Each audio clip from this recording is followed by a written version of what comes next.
back after the short commercial break, where we are joining you live from Jike Hilton, Colombo. Now, we all believe the benefits of the budget proposal should filter down to every segment of the society in equal measure. And to achieve this objective, the entire nation, irrespective of party affiliations, should support the new government.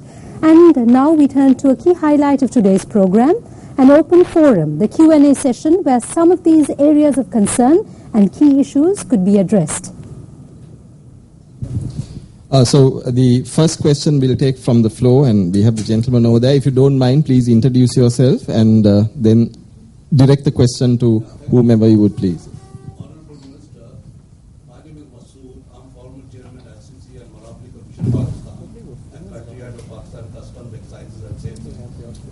This entire budget of yours has a tremendous vision, long term, in my perception. Why it is being called an interim budget? Are you not aiming at a total eventual revamp of the system as a result of welfare of the maximum number by making the system more just, equitable, fair, egalitarian and tolerant? If so, is the capacity there to achieve these laudable objectives?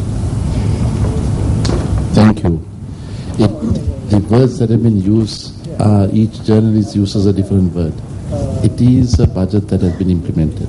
But there are certain things when you bring in a budget in 2014, you can't keep adding on budgets every day. So this is why it has been deemed as an interim budget or alternate budget.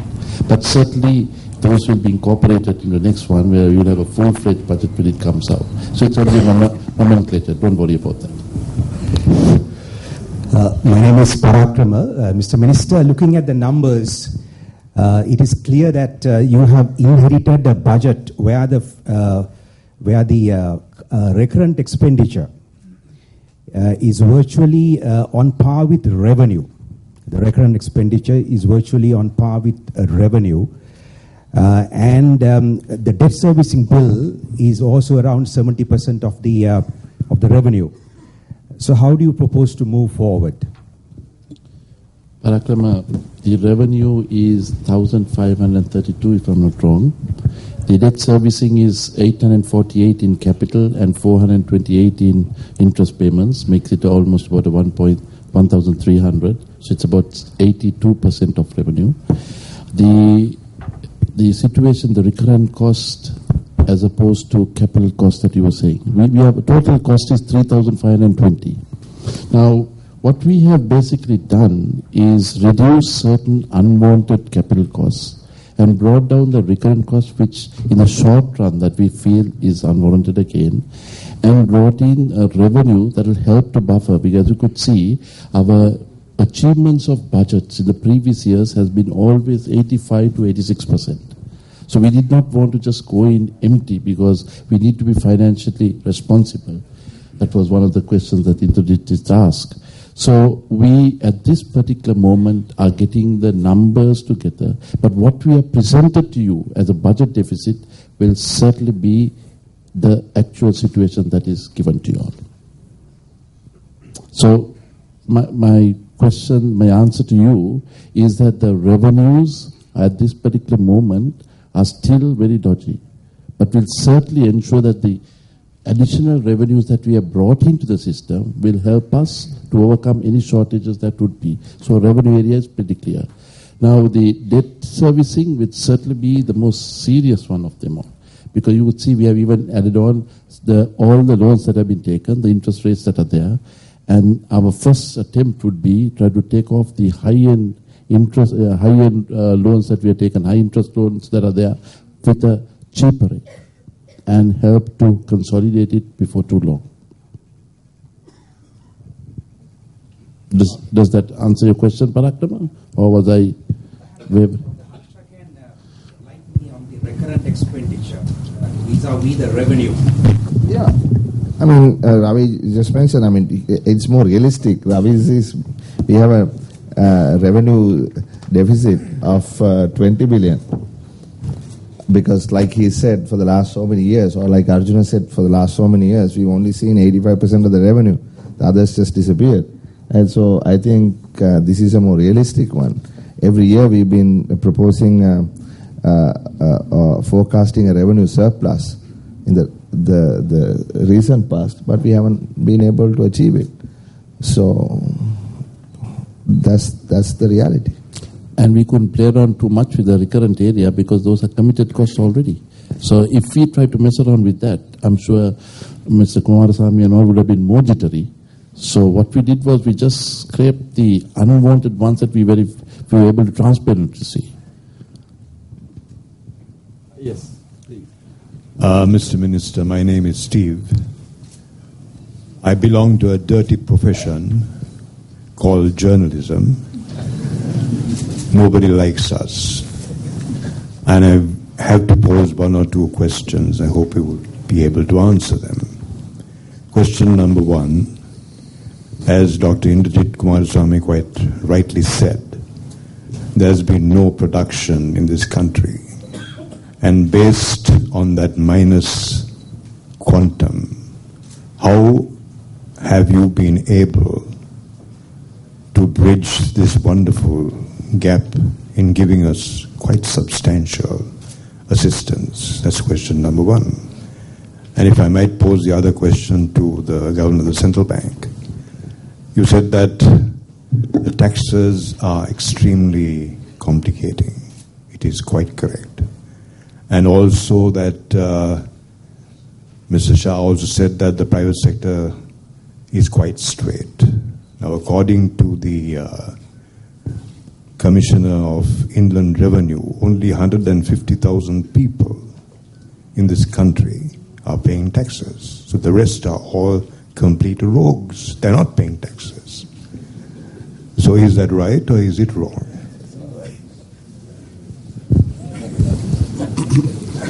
Thank you very much. It is you that say the journalists are bad, but we like them.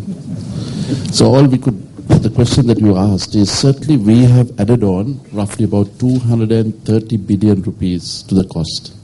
But additionally, in the same process, we have reduced 188 billion in costs that were there in the last year. So you could see the gap is rather narrow. To this, we have added revenue proposals, which will bring us roughly about 80 to 90 billion. So you could see that overrides. We have a higher revenue than all the expenditure that's come forward. This is the way that we have managed to reduce the budget deficit. So we've been very responsible in adding on the goodies that we are given on the political stage, because after all, we have got to run the economy from now on. You can't be blaming the dead past. But all I want to do was to say that this is the economy we inherited. Because if you look at the previous reports that came from Central Bank, I'm sure even the Americans would have borrowed from us. So that's the type of environment that we have been working on. So we have been very, very responsible. And what we are saying is given before you all. So as I said, the added on costs with the reduction in the costs that have been there in year 2015 and the revenues that we have added on had a surplus of roughly about 80 to 90 billion. But we lent to the Greeks. That's why we have a governor who will be advising the minister, not running the ministry. On the issue of the 150,000 tax files, I think that's, the number is plus or minus somewhere around there. I agree with you. That's a question of tax administration, but also it plays to my point, which is that the further you simplify taxes, the easier it becomes for people to pay them, for one thing. And I think compliance will increase. And that's been the experience of other countries. I see no reason why it won't work in Sri Lanka. I think the real issue here is that taxes are far too complicated for people to understand, and of course we have to make it easier for them to file by using the internet and such like, which I think is a process that the Inland Revenue is already implementing. So I'm fairly optimistic that that number will increase substantially. There are a number of questions that have come from the floor in terms of papers. So before I take any more questions from the floor, Dr. Samaratunga, there is a query in terms of whether there will be any reductions in furnace oil prices.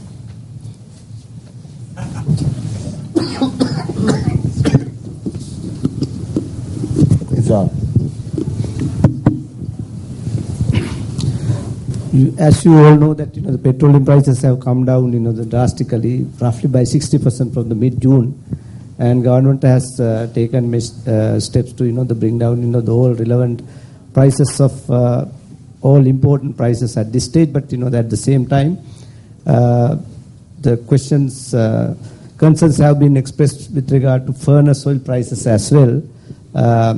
It is a matter between the two ministers, energy minister and my minister, to discuss this matter and come to agreement on on how to bring about these prices down as well. But one thing I would like to mention at this stage is that since about 3 months since October last year or so, the consumption of furnace oil has come down drastically. Therefore, the question is not that pressing at this stage. But what I would say at this stage is that the bringing down prices, and it could be done without burdening CPC, and it is a matter between the two ministries, Ministry of Finance and the Ministry of Energy. Thank you very much. If I may add on to that, if you're thinking of even looking at furnace oil, rates are set in the country has diverged from what is normally prevalent in other markets. But of course, we don't want to upset the apple cart, particularly just ahead of the Honourable Minister presenting his budget. So we've persisted with the earlier regime, but we will move to clean up the way rates are set. And the currency itself is obviously subject to what's going on around us. We've seen some incredible moves in recent months in the Swiss franc, in the Singapore dollar. These are pillars of the global economy, these two currencies, and they've moved so dramatically. It will impact our real economy in one way or another. And this is where we have to be extremely cautious. We can't react suddenly, but we have to take a measured response. So our team at the central bank, some of whom are here, are examining this at the moment in collaboration with their colleagues in other central banks and with the IMF, etc.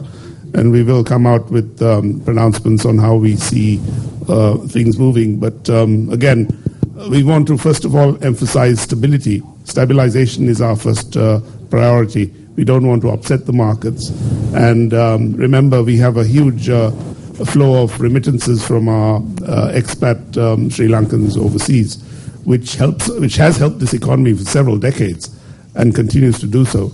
So we don't want them losing too much money either by moving the currency willy-nilly. So I hope that answers your question. Governor, another question here which you might take. Since you have settled the 500 million loan without rolling it further, how do you expect to do this continuously and pay all the loans maturing without devaluing the currency? Well, I think you said it. We've rolled over one obligation by borrowing, to replace it.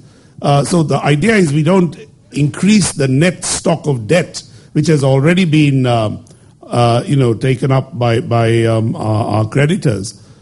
So we keep a sort of standstill in the overall amount of debt that the government owes the rest of the world and our citizens. And as the Honourable Minister said, debt is a problem. Servicing this debt eats up a lot of our revenues. So whenever these repayments come due, which they do every month, we will seek to borrow from the markets to just keep that debt at a stable level and then gradually reduce it over time. Now, January was a difficult month because a lot of bunching up takes place in the month of January in Sri Lanka for our external debt purposes, and we've been through that hurdle. So I'm confident that the rest of the year will be reasonably stable for us and our markets. Yes, please. Could we have some good evening. over here? Yeah. This is in continuation. I'm Kishore Reddy. I just want to continue on the mansion tax before we divert on to another subject. The main question there was basically, is it limited to mansions in terms of houses, individual houses, or does it get on to apartments worth more than 100? That means that will be a lot of inflow that will come into it, because right now we are promoting construction. I do see that cement has been reduced. So we are promoting these constructions.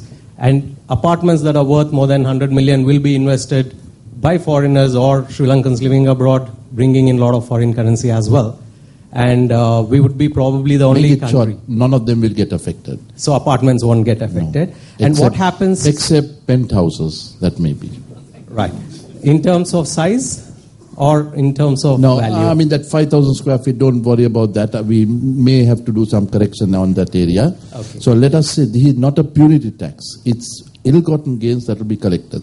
So we'll be very, very humane on that approach. Right. I think that answers my thing, which I actually thought some people who have inherited it would basically get into trouble. So that answers the question. Thanks a lot, Minister. Inherited from generations, not in 10 years.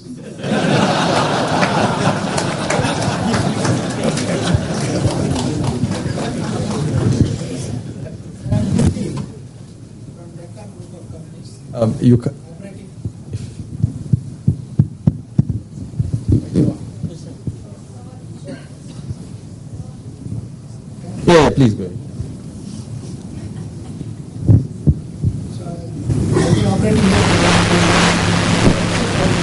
Hats off to this government.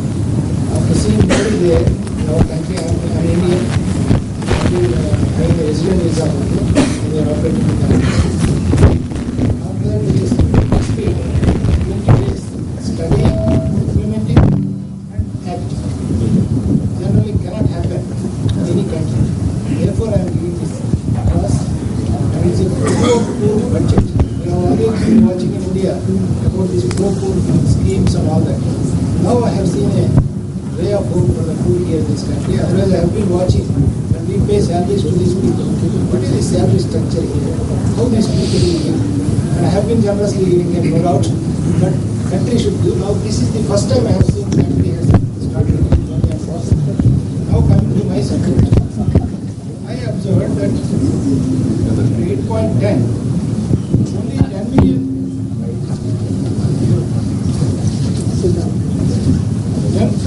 $10 million will be the minimum investment for any other country. Perhaps this may be a disincentive for foreign direct investment if you really would like to encourage. Because we have been earlier getting BOA status and other things. I have got a BOA status at only $2 million. We have brought it. And no doubt we have brought more than 20 million already here. Such companies may not be many which will be able to come and invest in the small country. Large groups have not been invited in the past. I have been always telling top 100 companies of various countries should be invited here. So that will be a good idea. If you can examine, if your policy is not to encourage foreign direct investment or to go only for the large scale investment, that is up to your country. We cannot comment on that. That you kindly examine. Because asking again for a resident visa, 2.5 million. We have been always getting resident visas for 10,000, 12,000 here. With families we are staying here. Perhaps this will be a very great disincentive for the people to come and establish the units here. This may kindly be examined if you are interested in investment from India. Second thing, I have been recommending that a technology development board should be there for this country, which is missing. Mr. Murthy, you need to make your question quickly, please, if you don't mind. So now the question is in 9.2. I have seen 9.21. This government first time has provided about 100 million. 100 million is not a big amount for the scientists because scientists are going away from here to US, UK and India and other countries. If this 100 million can be taken as a seed capital and you convert this into a technology board and then give it a concessional rate for the scientists for developing any new technology or import substitution or any process reduction, that will be useful. You kindly examine. These are the only two things. Thank you. Thank you. So I'm sure my call on the private sector to pay 2,500 will be the first company that will be paying. The second one is, I'm sorry, your last question you asked about 9.2. Yeah, 9.21 is about the technology development. There, about intellectual property and the new scientists, you wanted to encourage them so that the scientists will be able to use that fund and then they can come up with a lot of investment and then they can come with the new technology. Right. It's a good idea. But in India, we have a technology board. I am also associated with that. Yeah, we will respond to that on that. Come on. There's a gentleman in the white shirt, yeah. Honourable Minister, this is to re-emphasize the question that was raised earlier, the significance of furnace oil to the industry. Now, although the total consumption from a yearly basis should have come down, if you look at very large manufacturing segment industry base, large export and local industries use furnace oil as a key component of energy. So with the promise of the government to bring all energy costs down, we would appreciate your view in terms of your consideration in bringing down the furnace oil in par with the world market. Today, if you compare the furnace oil price of India, Thailand, or any other country in the region, along with the oil price reduction, the furnace oil has been properly benchmarked. So we find it extremely difficult to compete in the export market. The second question is also on the energy sector. There is a significant disparity in the electricity tariffs, particularly for the industrial segment. So what are your thoughts and plans to rectify these two areas? Certainly electricity cost is very, very high. But once again, this is something we have inherited. Because of our press only, there was a reduction of 25%. And if we are able to reduce that further, we'll certainly do so. But at this moment, there are constraints on the revenues, as I said before. Now, you're pushing very hard on the furnace oil. I'm sure you must be coming from one of the private power generators. Now, if you do fall... Yeah, okay. If you can fall within the taxable area, I'm sure we can look at. But most of these companies get caught up in the tax protection area. So this is why we have been rather cautious in opening that sector up. Yeah, but furnace oil will be used by others who are shielded in the tax net, the protective net. Don't worry, we'll be competitive before too long for it, you all. Yeah, on this particular issue, only we couldn't. Chandra Fernandapulla from Daily Mirror. Just one brief question. Defence spending in post-war Sri Lanka has been on the rise up until recently. I just wanted to know, if you are provided more time, will you be addressing this issue?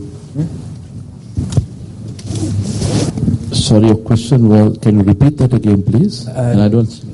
Defence expenditure. Yes, it's been on the rise in post-war Sri Lanka. We've been years out of conflict now.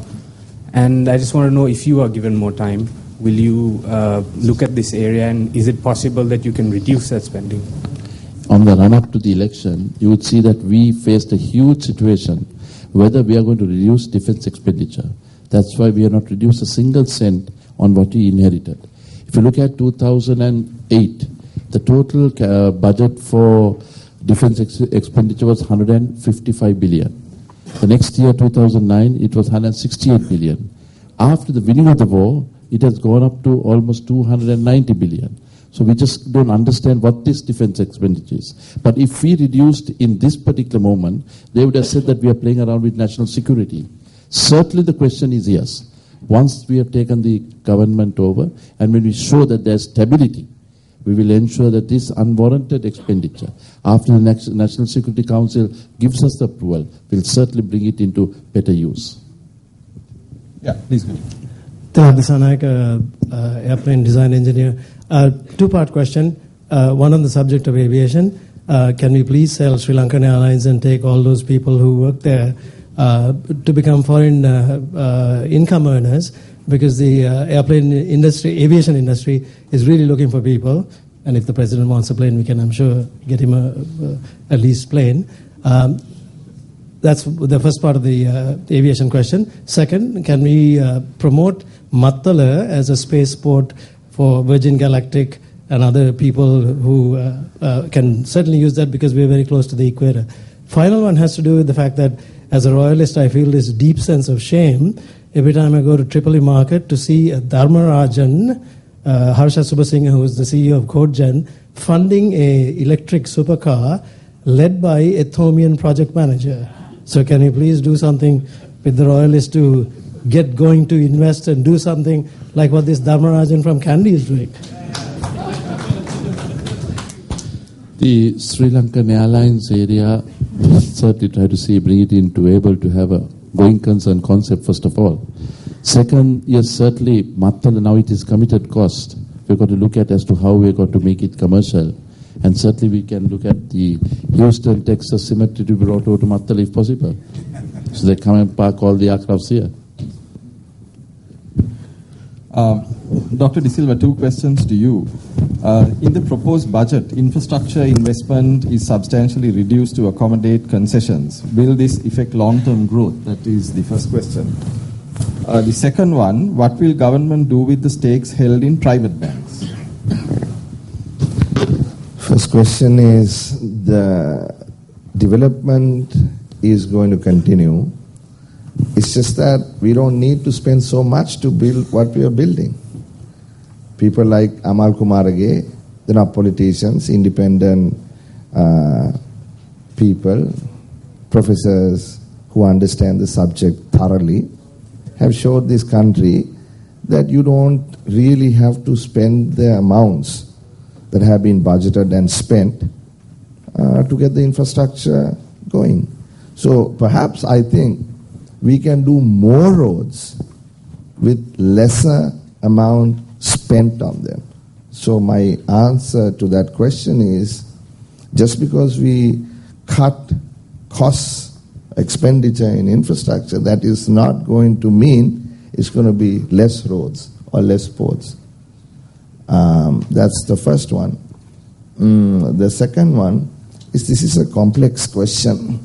When the EPF started buying stake in commercial banks, we raised a flag. Why is this? What is the objective? First of all, there were issues with the code of conduct. Should the regulator be trading in shares of regulated companies, whether it is banks or anything else? We thought not. And 2622 of the Code of Conduct of EPF and the central bank said specifically, you should not be trading in bank shares. And that's, I don't want to get into greater detail in that. On the other hand, what was the purpose in the purchasing of shares of private commercial banks? Was it to get both seats, appoint chairman, chairpersons, and then down the road, direct lending towards projects that the government would like funded, which otherwise may not be funded? So those are the real issues that we need to address, not whether we divest, the EPF divests from these shares. So we are going to take a policy call on that. Honorable Minister of Finance, the Governor of Central Bank, the Prime Minister himself. This is an issue that has been spoken about, dealt with in great detail. And we will make that call. But I also must say, this is the first step in giving the central bank independence. We are not going to be answering questions on interest rates and exchange rates, perhaps as it has happened in the past, because it should be the priority, or it is the responsibility of the governor and his team. It is not politically motivated. It should not come into the decision-making process of a politician. And then just today, a little while ago, Nandalal and I were both present when Dr. Thenwara launched the translation of his English book, Good Money, Bad Money. And, the central bank must not get involved in the political cycle. Right? Central bank has its independence. It must worry about exchange rates and interest rates and have monetary stability. And that should be their domain.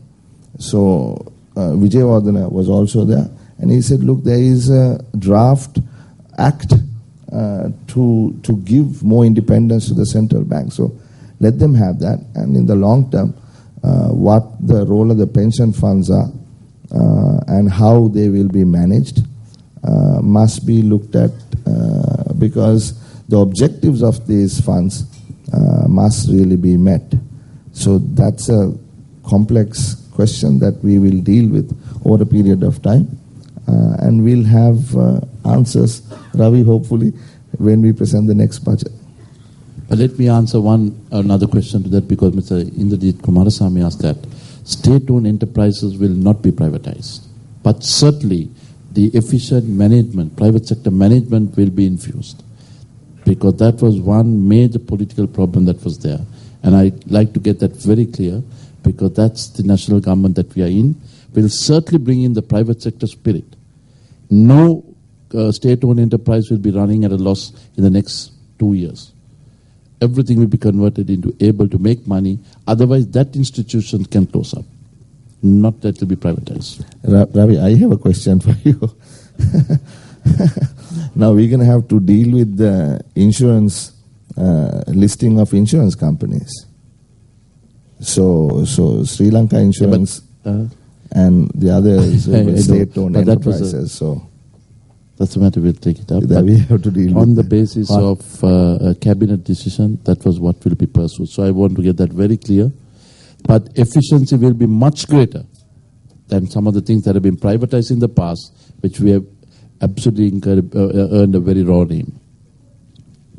Just to add on question to that, Minister, whilst no privatization policy might be followed, like you just mentioned, would you consider listing a percentage, at least a minority stake? Because one of the significant issues that we've seen in the past with public enterprises, and it doesn't matter which government has been in place, has been that there have been significant number of issues in terms of management, efficiency, corruption, and so on and so forth. Listing even a 20-25% stake brings them under the Corporate Companies Act, and there are certain governance rules that need to be followed. So from that perspective... Let me be honest. Frankly, I don't think I personally can answer that question. I would like to get the President, the Prime Minister, and the Cabinet of Ministers to give that answer, because I don't think I am competent enough to answer that very wedged question. If we can have some mics out here in front, please. But until that comes in, Governor, two questions, and specifically directed to you. How do you think foreign investors would react to the super gain tax? That was the first question. The second one, will you be looking at a sovereign bond for 2015? What was the second question? Well, the second question first. As I said, whenever repayments come due on our earlier commitments, when we have to repay earlier bonds that were issued and loans and such like, we will come to the market to borrow, whether it'll be a sovereign bond or whether it'll be a private placement or, the issue of treasury bills. That will basically be determined by market conditions and whether there's excess liquidity in the domestic market to be mopped up, etc., etc. So I can't really commit that we'll go with a sovereign bond. That will be decided on as and when the need arises. On the first question of the super tax, I mean, the point is this: there is clearly a deficit which the government has inherited, and given that revenue collections have been perhaps below par, and the fact that the applicability of the super tax is restricted to a relatively limited number of companies, I don't see any significant adverse impact in the short term. But of course, if this tax were to persist, then that would be a problem. But I think the markets will be sensitive enough to realize that this is an unusual situation, and to that extent, it probably will pass. And we have been assured that it is a one-off tax. Certainly. Let me add on. That will be only a one-off of the past. Please make that sure, so that there is no disincentive in any way. We have about 5 minutes before the music starts in the next room, so maybe just a few more questions. And Ranil, you've been wanting to. Working. My question actually, Suresh, is not for the Minister, Deputy Minister, or Arjuna or Indrajit. My question is for you. And that question is, now that you already show it, your body language shows a newfound freedom. Freedom that didn't exist. So given that you have that freedom on behalf of the membership of your chamber, having been associated with your chamber for some time, my question is, will you be seeking a repeal or revision of legislation such as the Expropriation Bill, the Land Alienation Act, the Strategic Development Act, which is perhaps one of the most vague acts, giving a lot of discretion to Parliament and Cabinet, whereas I'm sure the Honourable Minister and Deputy Minister would want the BOIs properly structured, and Arjuna's been there and done it there. So my question really is this. By now, I'm sure, given the newfound freedom, you must have deliberated at your steering committee A whether you want to seek and obtain a revision or repeal. So my question is really for you. My second question is, given that you are now kind of back in business, are you going to encourage the government to get out of the business it got into, whether through the Air Force, whether through the Insurance Corporation, whether through Lanka hospitals, and so on? And a question for Arjuna, whether you would be divesting those investments you made as a regulator in the regulated and retaining your independence and moving away from the conflict of interest which is so apparent and blatant. Over to you, sir. Ranil, I am still married and to that extent not yet free. I think the body language is because I'm seated in between two royalists who also happen to be old friends, so that's what it is. Seriously, in terms of the issues that you raised, there are a number of points that we need to discuss with government and obviously with the Minister of Finance, and they include some of the things that you've spoken about. They also pertain to some of the issues that we see in the interim budget. So yes, certainly. And I must say that I do feel that the space for discussion and consultation has opened up quite significantly. So I think that does give us the opportunity and the space to approach government and to put our point of view across. And that point of view will not only be in the specifics that you raised, but it will also relate to other policy issues as we go forward. And that relates to the point that I made when I spoke initially, that we hope that we do understand the context in which the current budget has been set out. We do expect the budget, which probably will be in November, I guess, that will reflect a stronger economic policy going forward. And we hope to contribute to that process. And hopefully some of the points that we make will be listened to and taken on board. Sorry, there was a second question to me, was there? Or did I? No. Will you be encouraging the government to get out of the business they got into? Insurance Corporation? Of course.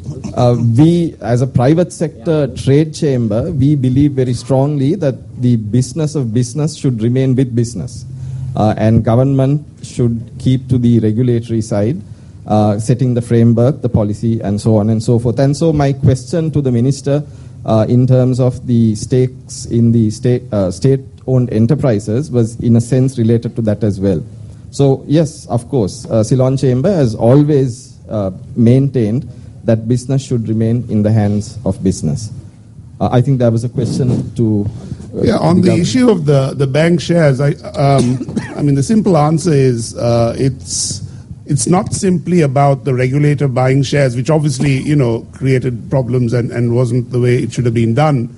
But there's also this issue of consolidation and trying to make banks big enough to be able to tap the international bond markets, which again, I personally feel was ill thought out.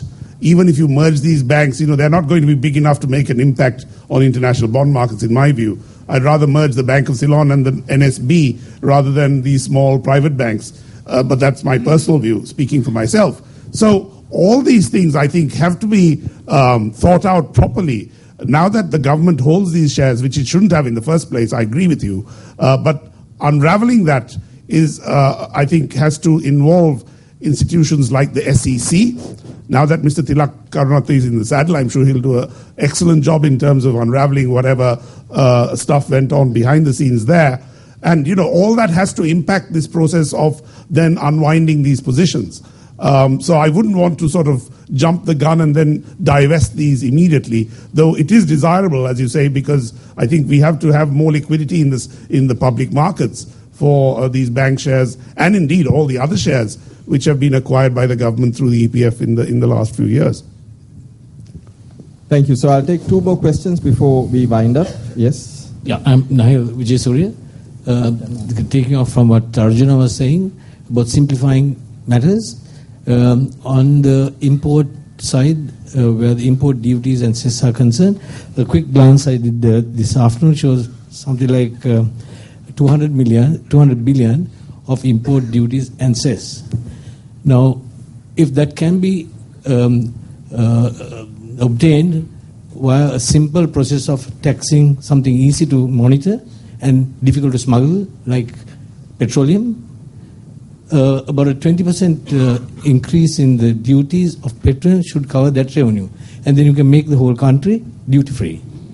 And by doing that, hopefully we can compete with the Indians with our free trade agreement, which is doing nothing now, nothing flowing the other way, because we are right now too expensive to compete with Indians.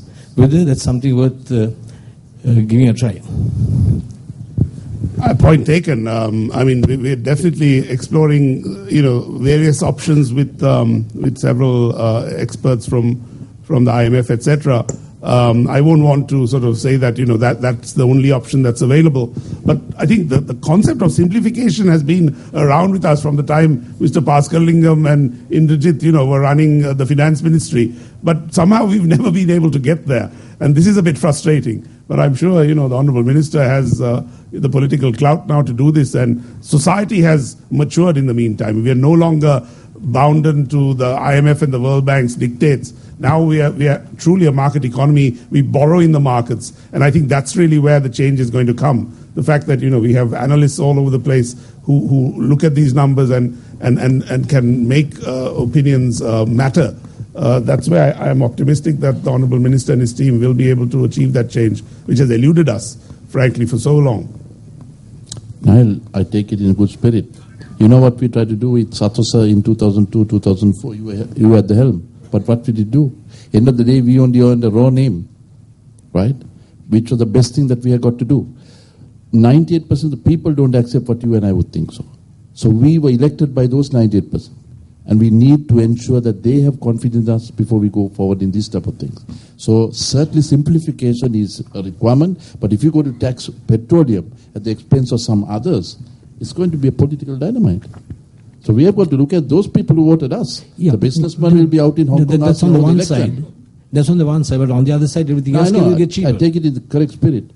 One or two areas which is easy to protect and get revenues for sure is not going to be very well to be selling down to the normal people. And if it's duty-free, you can shut down the BOI. Yeah, but you might have a worse dictatorial government than what it was there before.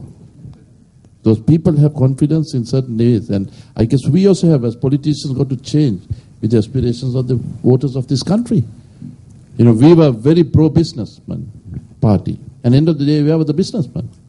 They were with the dictatorial powers. I mean, Ranil asked a question: business to be the businessman to do business, and politicians should move out. Then the businessman should not be in the areas of politics. You don't need to be sponsoring momentums. These are the things that we have got to learn. One last question. Yes, since it's behind you. Just one last go. Two questions. One to the Minister.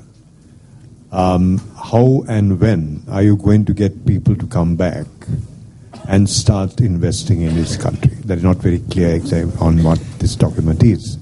That's question number one. And the question number two to the Governor Central Bank. You're talking about taxation. The rationalization of taxation. How long is it going to take? You answer that, then I'll answer. Okay. Well, I'm giving Sri Lanka 3 years to achieve the rationalization of taxation. And I feel all the stars are aligned.